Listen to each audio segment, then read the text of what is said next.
Nyakoromogi tarik en 15 dwe mar abich higa mar 2026.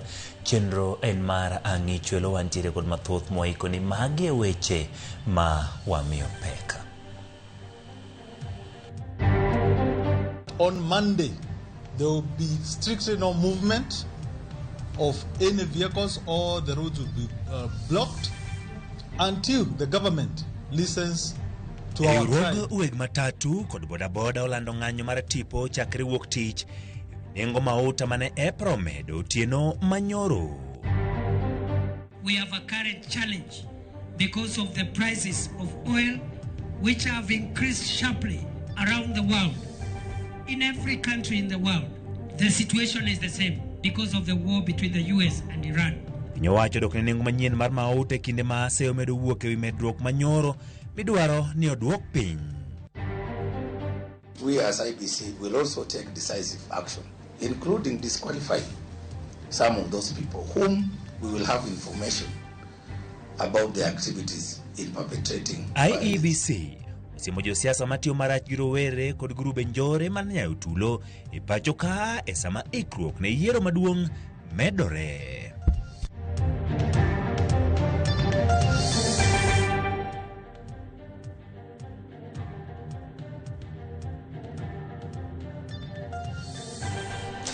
Machiegni Nyakoromogi lewa duto mag tudruok gin moyaw 2-3-6-000 yudo achiel kachiel e YouTube, Facebook kachiel kod X mar Ramogi TV. Abiro bedo ka wago kod mbaka. Nyinga Ochieng Emmanuel, jaloko marwa en Liz Otieno. Bed kod chakruok nyaka giko. Ka wachako en ni yore mag wuoth kidek rochore wuok tich juma manyien to kweg nyamburko kod riwruok magi lando chako ng'anyo margi tarik 18 dweni. Bende nengo wuoth biro medore gi kwana 50 e sako duto ma pacho ka mag matatu. Chik mogol kod tend riwruok mag weg nyamburko e seche mag seyo kendo nyiso ng'ur margi ewi medruok mar nengo modhi manoland kod duol marango nengo modhi e pacho ka EPRA otieno manyoro.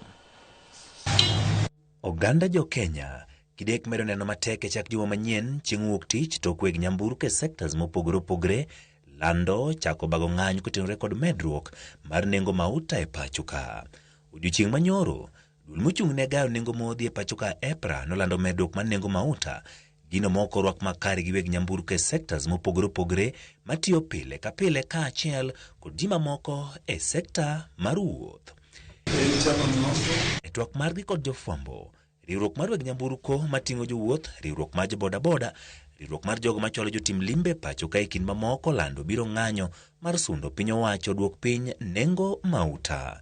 Jakom mar riwruok mag weg nyamburko mating'o jowuoth Albert Karakacha oyango chakruok ma ng'anyo wuok tich kosewo piny owacho kuom rem sumo paro kendo buono winjruok ma gisebedogo e kinde mokadho. From Monday, we are going to down our tools to make sure that the government is going to listen to us, because what they've done, they've not consulted, and we believe that the common mwananchi is going to suffer. So we don't want to make the common mwananchi to suffer.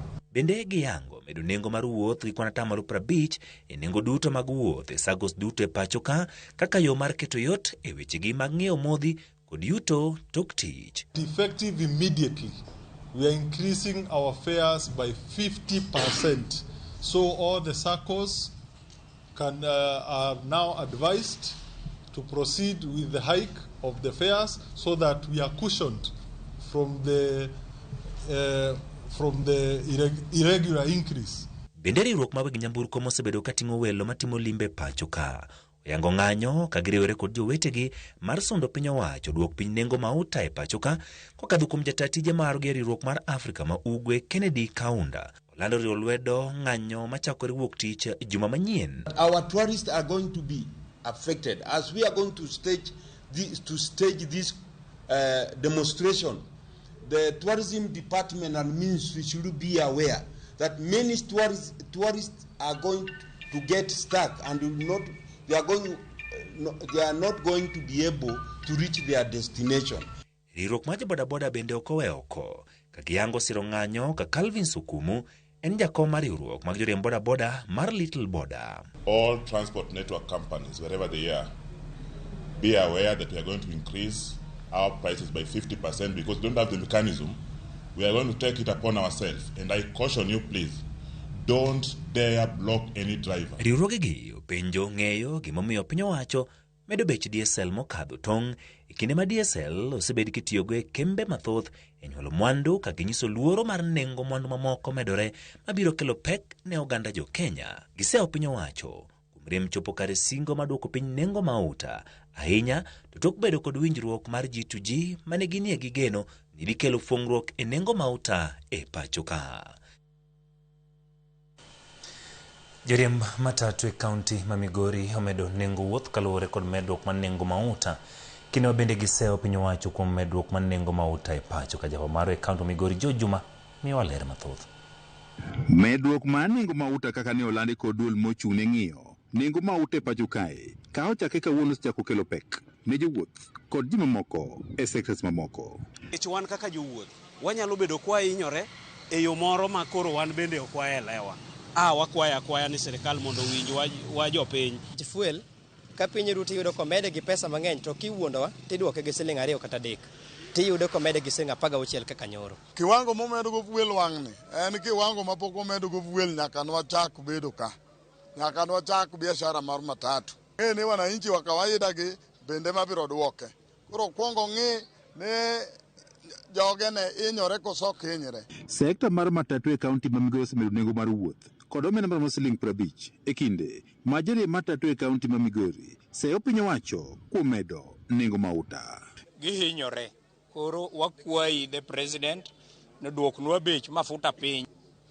Ji winjo matek kech ng'ato biro iri nauri monego chul odwan kochungo gari to kuongo wuok kata gi kondakta kapok odonjo nikech ufuke ni nono. Serikali imeonelea kwamba bei ya mafuta itakuwa kiwango hicho wameweka, lakini sisi tunaomba watusikilize, watusushie hiyo bei. Joriemb matatu e kaunti ma Migori ka otelnegi ko jakom mar Henry Ogombe kaachiel ko jakom ma joriemb matatu e sakono ma Migori Karungu Jaredo Kech wani medruok mar nengo mauta koro ok dhi hinyo mana joriemb matatu kende to bende jowuoth giwegi. Mar fuel ni okethonwa biashara kabisa kendo ohinyowa ne sirikal mar Kenya. Gibed ka ging'eyo ne gini ok ohinyowa jo matatu kende to hinyo nyaka wananchi. Nikech sama osemed fuel e kiwango momede go cha chuno ni jamatatu nyaka med nauri. Nauri no biro wa kuom wananchi wa kawaida. Nikech wananchi ema hinyore. Sami medo bei jomatatu biro medo bei. Ja Kenya te kalure gi uchumi ma wan go sani ok ka be oduogo piny to nauri wabro weya kama kawaida. Okech wacho ni kaka joriemb matatu gisemedo nengo wuoth kendo gibiro mana duoke piny ka piny owacho duoke piny nengo mauta. Wan gi route madhisori. Route madhisori wamedo from Migori to Masara and 200 shillings. From Kabobo nyaka Mikei 250. From Osiri and 300 shillings. Ayego ke chopo nyaka Nyakweri 350. Kidhi nyaka Sori ikori gi siling 450. Joriemb matatu gi e kaunti ma Migori wacho ni jo Kenya hinyore kaluwore kod medruok mag nengo mauta kendo gidwaro mondo koro piny owacho many yo mar duoko piny nengo mauta e pacho kae. Wan kod gi e ywak achiel kwa ywak ne raiswa moritowa. Nyaka ung'e ni mafuta momedo ni mafuta gimoro amora mamiyo geche waringo, ema miyo jowa wuotho, ema miyo nyaka mashinde matiyo kata mane gold ang'o jok gitiyo mana gi mafuta. Ka gin gi mafuta giyudo pesa ka giidho gechewa. Raia kaka wan wahinyore. Koro kama wabetni wan watete a jogewa to jogewa hinyore. Komachielo joriemb matatu gi bende koro buogo golo lope ma odin go lalo maduong' ma Migori ma osebiro ka olor kuom kinde mar dweche 3 bang' kane okethore mondo giti kode poni piny owacho koro ok nyal loso laloni mapiyo piyo. Giwani gisesandore moromo kendo chal ka gima piny owacho koro dino ite to gin giwegi gimedo sandore. Birij ma Migori ni idwa lose karang'o koserito kode siasa mar 2027 mondo obi o campaign kode. Wan kaka jo matatu ma Migori kwariw gi sekta mar matatu te nyaka boda boda nyaka ji te nyaka jo piny ok wabi allow ja siasa moro amora mabiro wuok gi sipike kokete wi gari no campaign gi wach daraja. giwuogo komodo gilos wach daraja. Daraja serikali iliharibika pale, serikali imekataa kutengeneza hadi saa hii, na imeharibika tu sehemu kidogo, na mafuta wanaongeza juu. Saa hii magari wanazunguka huko, hata magari hazifiki hapa. Tunaomba watutengenezee daraja. Kama wataki kutengeneza daraja, watoe pale, tutumbukie ndani ya mto. George Juma, Ramogi TV, Migori. Piny owacho dhi nyime kod yudore kama poth kaluwore gi medruok mar nengo mauta otieno manyoro gi Sh10.6 to kod 40.6. Jad bura ma Kiaru Ndindi Nyoro osewo piny owacho kuom loko ohala kod ngima jopiny ka bende ondiko ne od bura ma pedho lokruok e chik mar VAT madhi wito oko osuru ma ijuogo e mauta, golo Sh7 ma ijuogo mauta e kongo apeyni kod medo omenda mar duoko piny nengo mauta gi bilion 5. Ka jafwambo marwa Kristo Wino leronwa jalup jatend piny Kithure Kindiki kata kamano wacho ni medruok ma mauta en midhiero mar piny mangima. E twak mare kod jofwamb weche e apisi mare e buore Nairobi, Ndindi Nyoro ma en jakom machon mar komiti mar od bura mochung' ne loso budget odiro apilo e wang' jodito mag sirikal ma owacho ni yudo pesa mathoth e ohand mauta e kinde ma jo Kenya to winjo matek kaluwore kod nengo mamalo mar mauta. In fact, 75% of the imports of fuel benefit our leaders directly. I'm requesting our leaders, now it is time to tame your greed. Kenyans cannot accommodate global supply shocks and also accommodate your greed at the same time. One has to give way for the other, and you must give way. The greed of the G2G cabal must come to an end now, because Kenyans can now see that fuel in terms of global prices was lower in 2022, yet Kenyans were paying cheaper at the pump. And there was no G2G then. Jalup jatend piny Profesa Kithure Kindiki kod jagoro mar UDA Hassan Omar kata kamano okawo chung' motegno kagiwacho ni medruok e nengo mauta en midhiero mokwako piny mangima. Kwa hivyo I want to assure you we have a current challenge because of the prices of oil which have increased sharply around the world. In every country in the world, the situation is the same because of the war between the US and Iran. This global crisis is impacting on everyone. The fuel prices are going up across the board. It is not unique to Kenya. And the scarcity, as much as the bombing has stopped, the blockade through the Strait of Hormuz has not. Ndindi onyiso jotelo mag sirikal mar Kenya Kwanza mondo we ich lach kendo reso jo Kenya kuom duoko piny nengo mar mauta. Our regional economies, Kenya is the highest in terms of fuel prices. Uganda, that uses our port, is selling both super petrol and diesel cheaper than Kenya now. Tanzania, they are selling cheaper. Ethiopia, super petrol and diesel is actually below 150 shillings for both. Kaka yo maduoko piny nengo mauta, Ndindi chano pedho paro mag chik madhi wito oko osuru ma ijuogo mauta kaka VAT kaachiel kod osuru mar Sh7 e lita ka lita mar kongo apeyni. That I have already written to the clerk of the National Assembly of my intention to amend the VAT Act so that we exempt especially super petrol, diesel, and kerosene from VAT, and consequently make all those products VAT exempt and move them to the first schedule.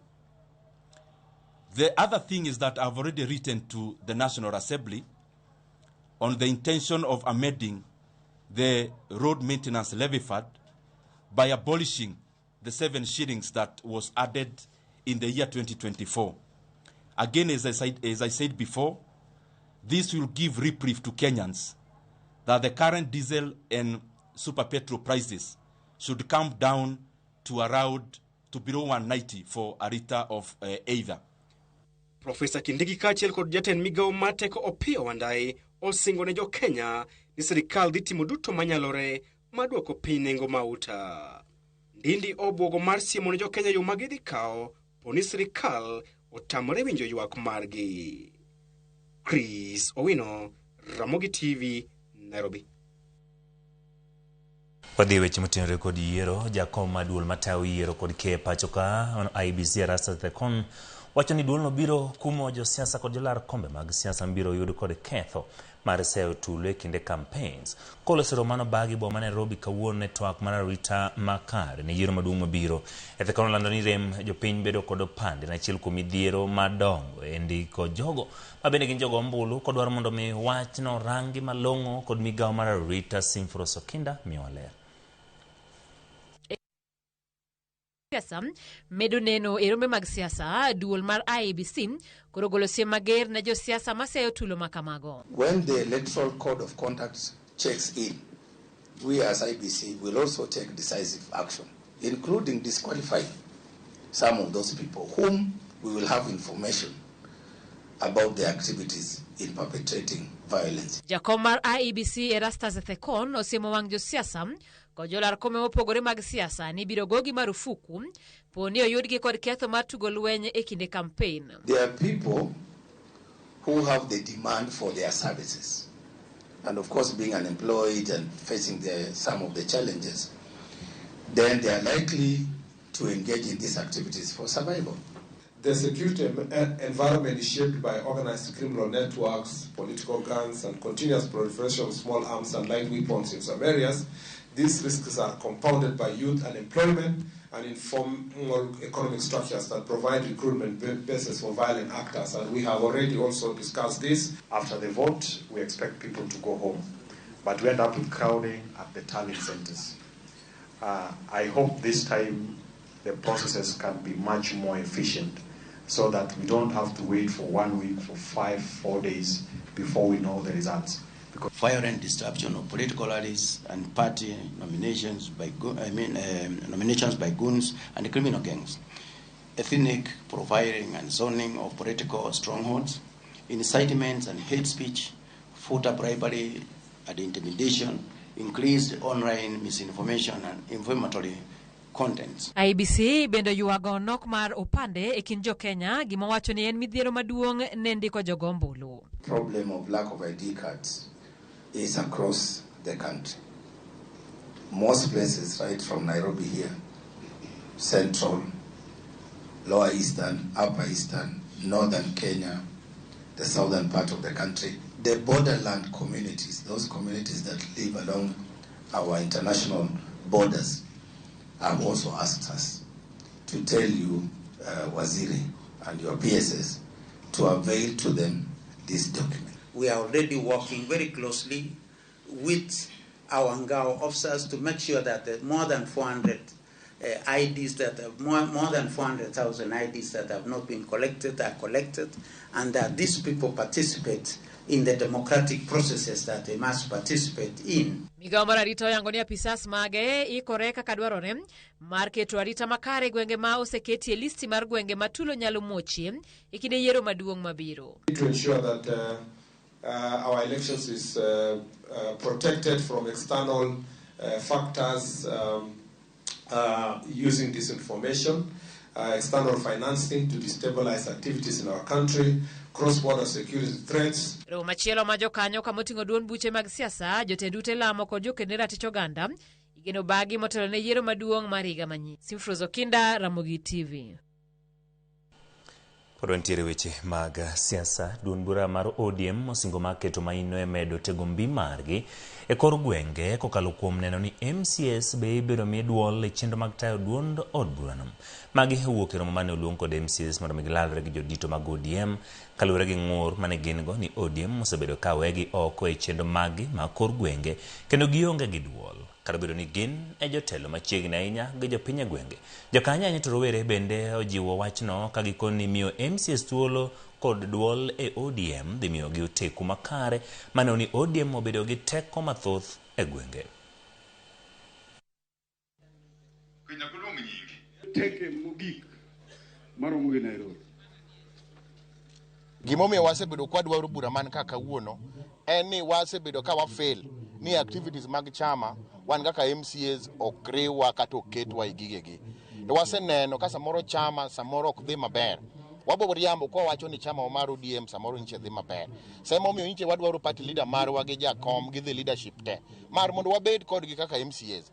mondo wang'isgi kama shida nitie. Wadwa dhi e different regions kama ODM tie gi membership kata representation e county assemblies mondo wariw jogwa duto mondo kama wuotho kaka ODM ji duto ofil kagima gin jokanyo ma onge ng'amo dong' chien mondo grassroots obed motegno. Wadwa ni MCAs obed responsible e timo grassroots mobilization mar membership mar jo ODM. Wanyis gi manifesto mek ODM, gi vision mek ODM mondo bed ni kong'eyo ni 2027 ODM pod otegno. To our MCAs we say this is the beginning of consultative meetings that we will hold with MCAs across all regions in the county. We are the foundation of the party. The ODM leadership take these issues seriously. We commit ourselves to addressing them. We will immediately begin the process of reviving our party consultations to give MCAs the formal recognition they deserve. Kapod wantiere weche makamago, duond bura ma United Democratic Alliance UDA koro sungo mokalo chia margi kaluwore kod loch e yiero madundo mano bagi tich ang'wen e jumani. Jagoro maduong' ma duond bura no Hassan Omar onyiso geno mokalo kowacho ni duond bura no oseketo kang' mongirore mane onegi yudo loch e yiero mamoko mabiro, ahinya te yiero maduong' mabiro mar manilose log tich ma duond bura no bende osingo ni gidhi nyime gitiyo gi duond bura mar ODM neno ni gikawo telo kendo e yiero maduong' mabiro. UDA noloyo kom kar chung' bura ma Emrwadi Kir kendo giporo mar yiero madundo mabende ibiro bag nyomag changwen. Because we believe that Okalao, by God's grace, will be the last by-election we have to have by losing one of our own. The next election will be the general elections of 2027. And I am confident that we will replace the emotions with the performance, the ethnic mobilization with a program and agenda, and we will go back to the people of Kenya to account for every measure of commitment we made and the extent of delivery and strides that have been undertaken. And we as a party are humbled and grateful to the people of Kenya. By the way, a significant number of young people have been showing interest in reporting to polling centers and going to vote. Yesterday, more particularly, we were very keen to see the turnout by young people. It is a statement.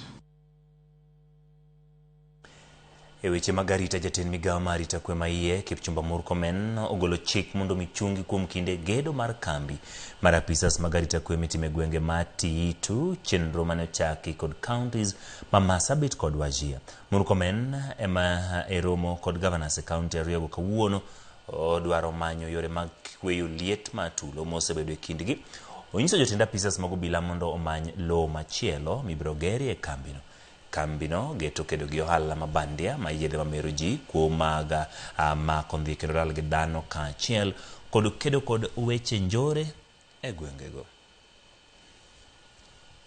Our main concern at the moment was we should not mix it with the boundary issue.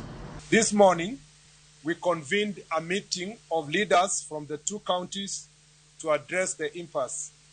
After lengthy deliberations, we resolved as follows. 1, that the construction of the facility be discontinued and the site abandoned.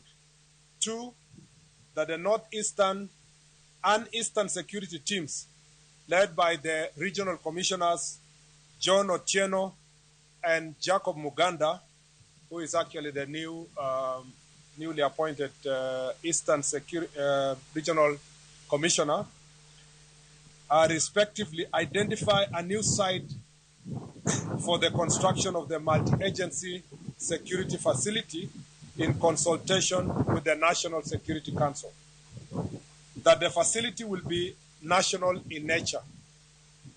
That the leaders together with Ngao, that is the national government administration officials, hold the public barazas to diffuse tension in the area and bring the communities together.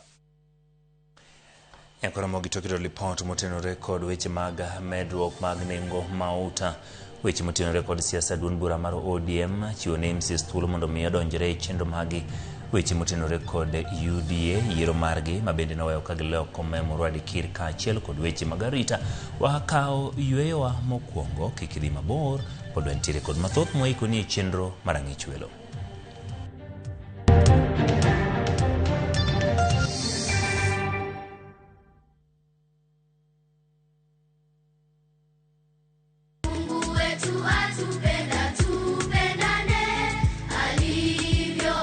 Wamor gi chokruok makende mar Sabato mar Adventurers.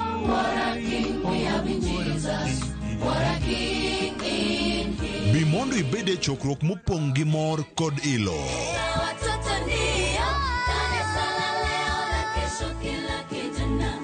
Wabiro bedo gi thumbe mamulo chuny koda wende mabogwedhi, lendo koda lamo majiwo chuny. Nyithindo matindo gi onego bedni wapuonjo ka wanyiso gi yo monego bedni giluwo. Wabo puonjo nyithindo moma yo makende.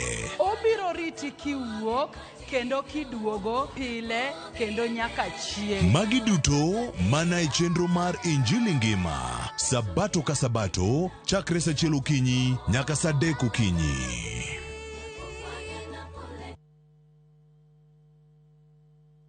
Kikirit nyaka koth juki. Yudo mabati maber kawuono kowuok Royal Mabati Factory Limited. Bricktel kod Romantel yudo nengo mogonyore gi atamalo maduong' kod kelo mabati manyok kodwa nyaka maintiere nono mongo chudo moro amora. You are told sending namba mar 0722638383.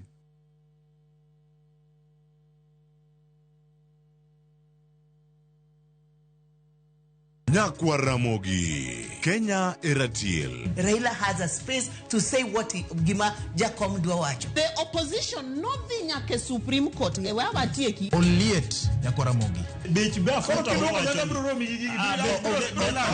Jumapil ka Jumapil. Ana chungo mama Ratil ka del war piny. Ka adwani wa discuss kaka Kenya dhi. Winj twak magoratil piny. One was a gore no opposition. One was a gore no opposition 50 years. Mayo kiparka kele wich bar moro. UDA onge kama pose donje. Adwani penje bati. Koso donje kona mane. Sa 1:30 otieno. Siasa mar piny Kenya en siasa koso dongruok. Kai kelo ni kod George Bati. Kik bai.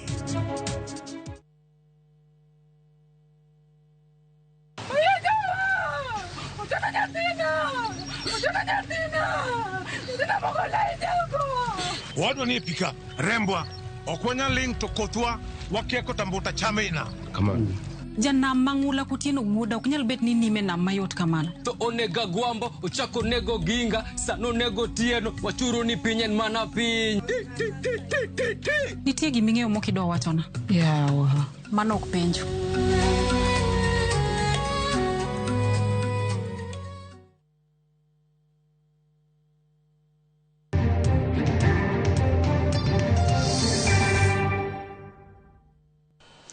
Machiegni Nyakwa Ramogi chenro pod en mar Ang'ich Welo. Mbalariany ma Jaramogi Oginga Odinga, Bondo kod Daystar olando bago romo ma jokanyo sekta mopogore opogore pinje Afrika mar ndiko historia mar mosenindo Raila Amolo Odinga.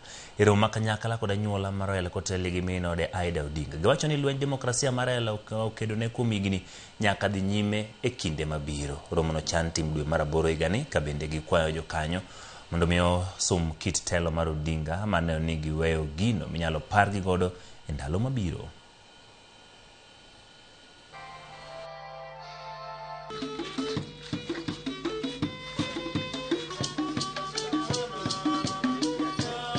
Politics that he probably left a lasting mark. His achievements in the political space are indelible, with the 2010 Constitution and the birthing of the Devolved Government earning him the deserved title of the Father of Devolution, and to examine, preserve, and immortalize the legacy of one of Africa's most defining statesmen.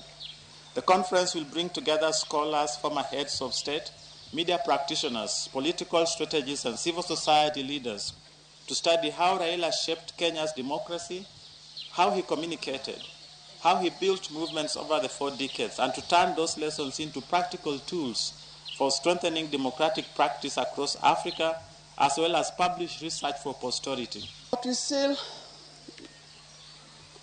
hear every day, there's no particular day I'll sit down to listen to the news without hearing his name being mentioned. Every day, doesn't matter what time of the day. And I like what the Daystar University is doing.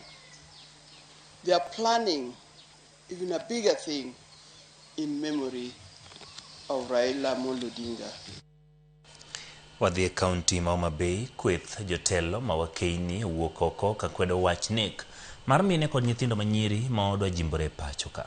Gikoyo piny owacho mondo many yore mosiko miyalo tiekgo nek ma kamago. Kotelni kod jambetre mar riwruok mar piny mangima mano UN Habitat e Kenya Susan Nahumicha kod gavana ma Homa Bay Gladys Wanga jotelo koni kit nek ma kamano kelo luoro ne mine kod nyithindo manyiri ma nyaka many kaka itieko ne gilose skunyiri ma ogenya kar chung'o bura makara chonye kinde chenro ma jiwo jopuonjre manyiri. Nakumicha maneno wendo modhiale nyasi no koni dongruok e weche hera ki nyithindo manyiri maduogo kethore e yo ma ok ni kare ma bende osemiyo nek ma kamano jimbore.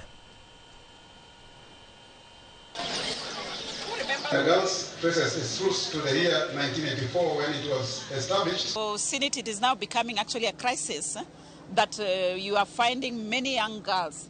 And what really is of concern to me is that the girls that are ending up in this femicide, being killed by men, are young girls in campus, in university. You know, they're just at the prime, you know. And I really want to condemn the perpetrators and to ask the men who are here with us. Earlier we were with the governor, who I have asked him to take lead, that really the men now must live up to their being men, to be protectors of the society.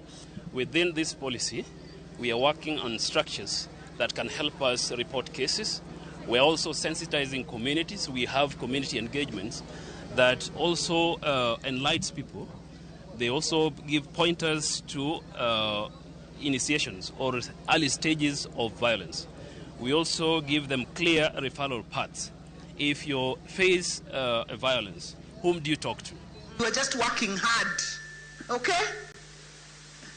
So there is value in hard work. There is value in doing the right thing at the right place. There is a Bible verse that says there is a time for everything. Eweche magapedha board mochung'ne nono yedhe mane gukute pachoka Pest Control Products Board ondhio yedhe mane ogiromo shillings milion 6 mane itemo rwake pachoka e tok chik. Kana twak jofwamb weche Mombasa bang' dio yedhego mane nie container mar foot 40. Meneja mar board no kadwadha Mchumbi Stanley Ng'ang'a okoni yedhego ne ogole piny China kendi chandruok e chiro ma pachoka. Tatiji mar board no Frederick Mushiri okoni gidhi nyime kod timo nonro kod pedho jogo mitudo gi wach temo rwako yedhego e chiro ma pachoka ka geto margi maduong' chalni nen temo hepo chulo suru.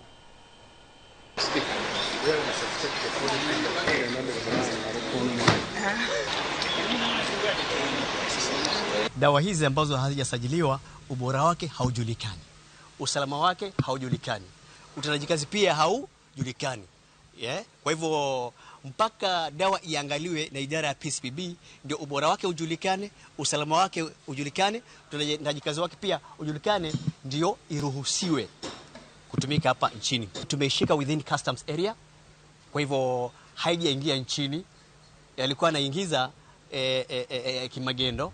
They were declared as mosquito chips. Chips. Yes.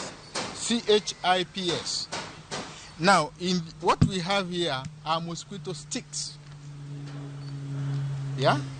And what was also declared in the bill of landing is mosquito coils. These are not coils.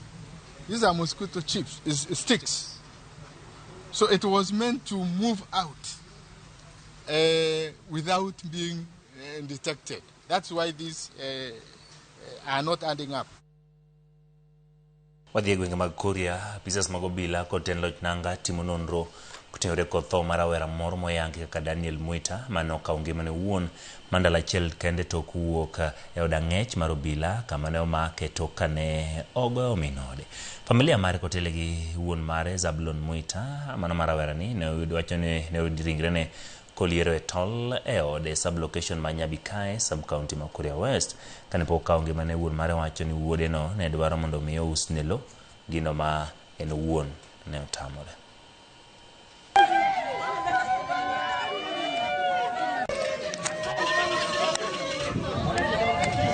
Tumeongea na yeye, walikuwa watu watatu, ambapo kile alinielezea eti nimpatie shamba auze. Mimi nikakataa. Wewe umeuza kutoka pale chini kwa mlima mpaka kwa ukuta. Sisi tutakuwa tunaenda wapi choo? Hivyo nikapanda pikipiki nikaenda town. Muda mchache tu nikapigiwa simu, nikasikia kwa simu watu wanalia. Nikauliza hiyo ni nini? Daniel amejinyonga. Jinyonga kwake leo sio kwamba labda ni hiyo. Kuna siku moja hata alikimbia na kamba eti kwamba anaenda kujinyonga. Sijui kosa ilikuwa ni nini. Kumbe ni kitu alikuwa anazoea kwamba atajinyonga.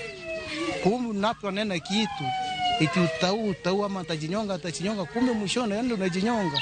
Kulingana na uchunguzi zaidi tumepata kuwa walikosana na mke wake, wakapigana, baadaye mke wake akamchukulia hatua, akamshika, akamweka police station, akapelekwa kotini. Jana jioni wazazi wake walishughulikia, wakamwekea cash bill ya akatoka sen. Kwa mkia asubuhi tumepata taarifa kuwa alikuwa amejinyonga. Tok lipot mowuok e gwenge mag Kuria wakao yweyowa mar ariyo kikidhi mabor ka oduogo weche mag tuke.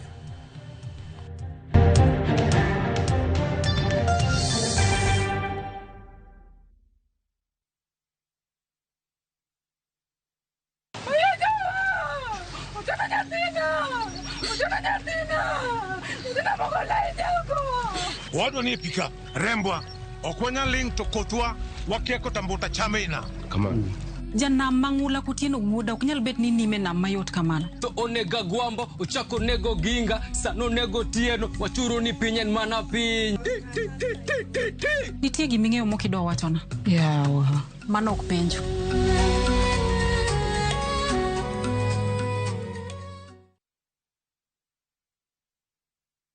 You know how sometimes you just need to switch off for a bit, step away from everything and clear your head. Spend 2 nights in the Masai Mara from 40,000 Kenyan shillings per person sharing with View Travel. In a Land Cruiser, just you, your people and your guide. During the day, you are out on game drives, seeing wildlife up close, the open plains, the whole landscape. Then you head back to the lodge. Rest, switch off and just enjoy the quiet.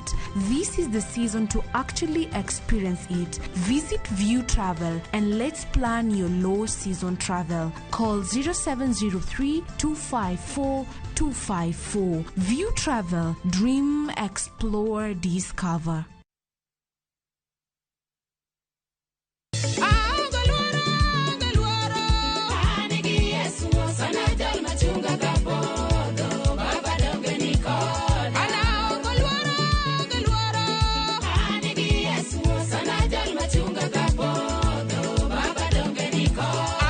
Mondi yud skiza tune mar wendni di mana star 8 star 7 hash. Ramogi TV en e od joweri duto te. Be ikori mar doke pacho kama sigendni ilero gi mor kod sunga mar luo.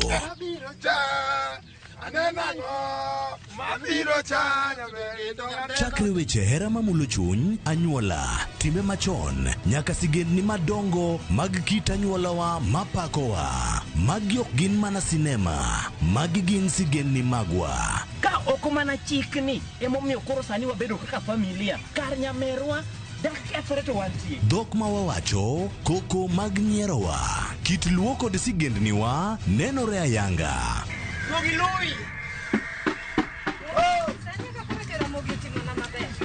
Winam Cinema, Jumapil ka Jumapil, saa 2 kod saa 4 mar otieno. Mana e Ramogi TV. Mungu wetu atupenda, tupendane alivyo. Wamor gi chokruok makende mar Sabato mar Adventurers. What a king we have in Jesus. What a king in him. Bimondo ibede chokruok mopong' gi mor kod ilo. Watoto ndio kanisa la leo na kesho kila kitu.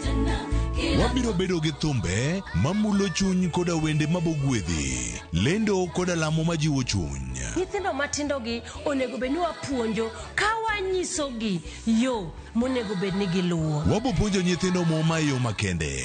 Obiro riti kiwuok kendo kiduogo pile kendo nyaka chieng'. Magi duto mana e chenro mar Injili Ngima, Sabato ka Sabato, chakre sa 1 okinyi nyaka sa 3 okinyi.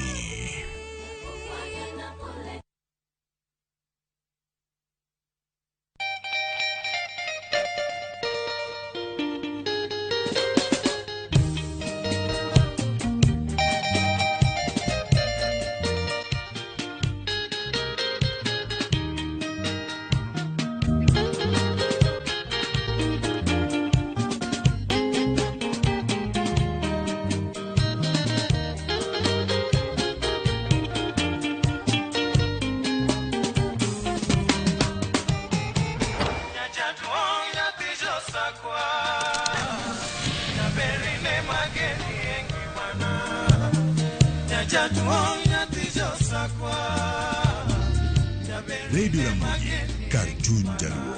Radio Ramogi.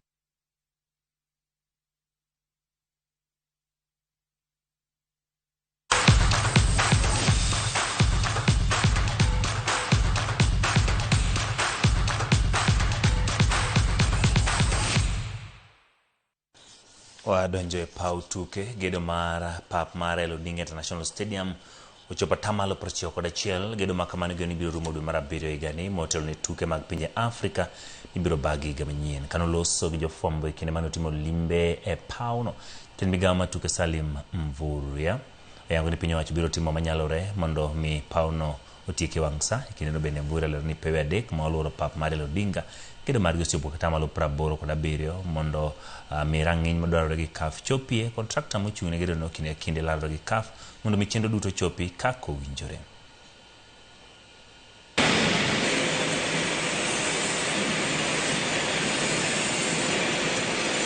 The main stadium going forward, we've already seen they have started doing the pitch.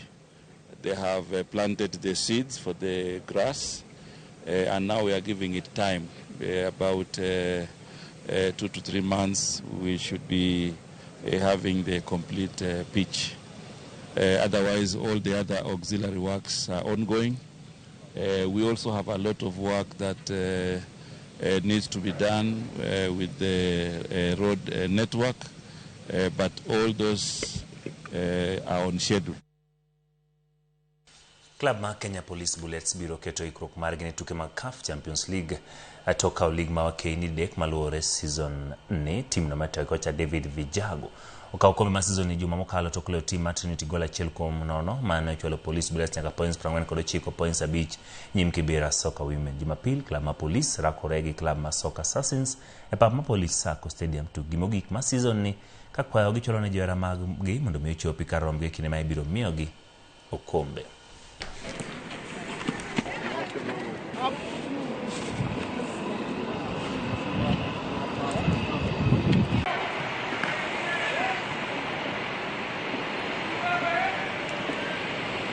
Kwanza namshukuru Mungu kwa hii wakati amekuwa na sisi. Tulipoanza ligi naweza sema tulianza vizuri, tukafika katikati vitu zikwenda vizuri, but tulikuja tukajiredeem na tukaendelea poa. Hadi wa sasa bado tunangojea game ya mwisho tuimalize vizuri. Ukiangalia nikihojiwa mara ya kwanza nilisema kama ni ligi wako nayo, ile kitu hawana ilikuwa ni cup na Sekafa, na hiyo ndio tunaenda kuipigania. Tunaendelea hata pumzika, tunaendelea fanya research zetu polepole kuangalia wapinzani wenzetu, na tunaamini Mwenyezi Mungu atatupatia ushindi. Pimar yero jotugo mabiro tingo nying Kenya kara bendera mare pim mag pinje mangima jotugo ma igni piny ma Prorio World Under 20 Championship biro bagi alap manyayo kintarik Prorio koda chelgi Prorio koda dek dueni pim makamago biro kandala dek kendo biro rako jong'wech mar Momia Rio mibiro gwel gi Athletics Kenya. Jong'wech duto biro rang hikgi kapok oyiene gidonjo e pim makamano. I want to assure you that strict measures will be taken to investigate exactly the age. So nobody should try to cheat in any way, because we have methods now to determine. We have registrar of births and deaths. We have contacts with them. We work with migration. If you go to River Road, I can assure you that you will be caught. Don't even try that. If you go tomorrow and get a birth certificate, we know we'll have to determine why you did that, and we have to get information from the school also. As a federation, we have trained for the 3 women coaches to look into issues of our girls in schools and also in our training camps. As a federation, we saw that it is better to have also ladies who are taking care of our lady athletes. So we thank our federation for considering women to be coaches in the country.